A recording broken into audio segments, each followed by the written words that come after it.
Here is a combined summary of the 4 pages. In the context of long-horizon reinforcement learning tasks, the authors investigate the potential benefits of combining representation learning and exploration. They hypothesize that leveraging the same dataset for learning both representations and auxiliary rewards can lead to improved sample efficiency and performance. The challenging NetHack benchmark serves as the primary testing ground, where the authors aim to bridge the performance gap between reinforcement learning agents and humans. Sequential decision-making tasks are characterized by sparse reward signals, large policy spaces, and long task horizons, making auxiliary tasks essential for providing desirable inductive biases for the agent. The authors review classical imitation learning techniques, such as behavior cloning and Gale, which utilize expert trajectories to guide the agent's learning process. The proposed approach, Explore Like Experts, ELE, employs offline pre-training to accelerate exploration and representation learning. By learning a state representation using noise-contrastive estimation and a model of auxiliary reward from a single collection of human demonstrations, the authors demonstrate significant improvements in sample efficiency and base performance on the NetHack benchmark. The ELE algorithm utilizes expert human demonstrations to guide exploration by training a progress model to predict time offsets from states. This model is then used as a heuristic in the auxiliary MDP, effectively lowering the discount factor. The conditional probability distribution of future states is estimated using an implicit model trained via contrastive learning on offline demonstrations. The pre-training phase of state representations with contrastive training aims to learn fundamental inductive biases required for exploration, improving sample efficiency during the online phase. This paper presents a novel approach to accelerating exploration and representation learning in reinforcement learning tasks using offline pre-training. The proposed method, ELE, combines contrastive pre-training with an exploration bonus to learn a robust representation of the environment. The experimental setup involves comparing the performance of muesli and ELE algorithms with and without pre-trained state representations on 7 different tasks from NetHack, ranging from dense to sparse rewards. The results show that equipping strong reinforcement learning algorithms like muesli and ELE with human demonstrations via offline pre-training significantly improves the sample complexity of the underlying method. While ELE outperforms muesli on the sparser tasks, the performance does not improve on the denser score and scout tasks, and in fact, is inferior to muesli.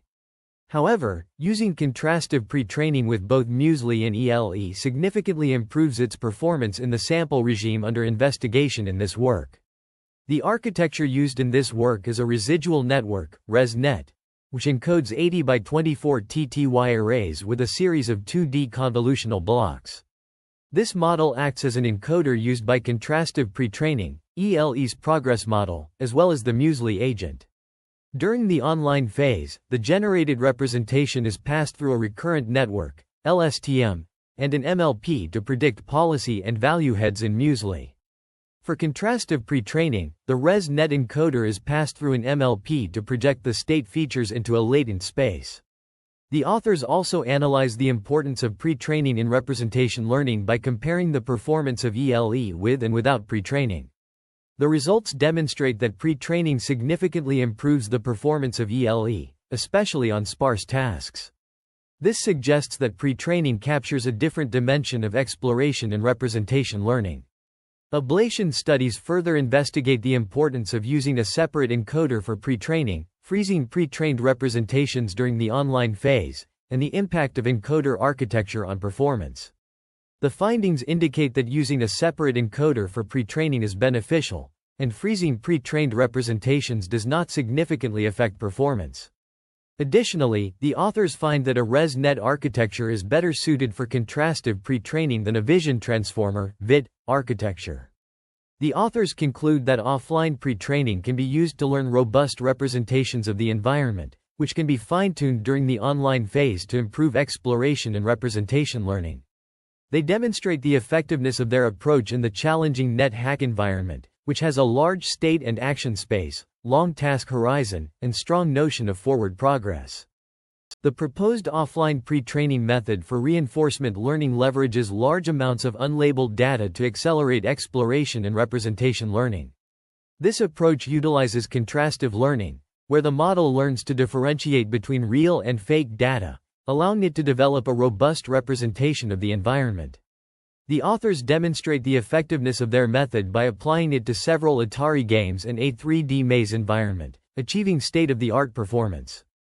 The method involves pre-training a model on a diverse set of unlabeled data, using a contrastive loss function to learn a representation that can distinguish between actual game states and randomly generated ones. The authors also explore the use of negative sampling, which further improves the performance of the pre-trained model. A detailed analysis of the factors contributing to the success of their approach highlights the importance of using a diverse set of pre-training data and the role of the contrastive loss function in shaping the learned representations. Recent advances in reinforcement learning have led to the development of various methods for offline pre-training, including behavioral cloning from observation and generative adversarial imitation. The choice of distributional assumptions for modeling state transitions has significant implications for the flexibility and efficiency of the approach. Experimental results demonstrate the effectiveness of offline pre-training in accelerating exploration and representation learning, with improved performance resulting from using a frozen pre-trained state representation in the online phase. The algorithm for pre-training with online learning involves a contrastive loss function for pre-training the state embedding, a forward progress model for learning the relationships between states, and a policy update step for adapting the policy to the online environment. The pseudocode for the algorithm is provided, along with experimental details, including the distribution of time offsets and computational resources. The evaluation of the proposed approach's performance is presented in Figure 9, which displays the episode returns with and without freezing the representations of contrastive pre-training during the online phase. The results indicate no significant difference in performance with or without freezing the representations of the encoder during online training for most tasks. Consequently, all other results are reported with the representations from the pre-training phase frozen. Implementation details are outlined in the appendix, with hyperparameters listed in Table 1. Notably, the contrastive discount is set to 0.95, and the batch size is 576 sequences. These hyperparameters differ from those used in ELE, Anonymous, 2023, while the encoder architecture remains the same as in ELE. Each experiment was run on 8 TPUV3 accelerators using a pod racer configuration, Hessel et al., 2021b. The proposed approach effectively accelerates exploration and representation learning through offline pre-training. Contrastive pre-training enables the learning of dense and sparse representations, which can be leveraged to improve performance in various tasks. The evaluation results demonstrate the efficacy of the approach, with performance comparable to or surpassing that of existing methods. The approach builds upon the ELE framework, incorporating contrastive pre-training to enhance representation learning. A sparse encoder architecture enables efficient exploration and learning in complex environments. The evaluation protocol involves running experiments on 8 TPUV3 accelerators using a pod racer configuration, ensuring efficient and scalable computation. The hyperparameters are carefully selected to balance exploration and exploitation, with the contrastive discount and batch size playing critical roles in shaping the learning process.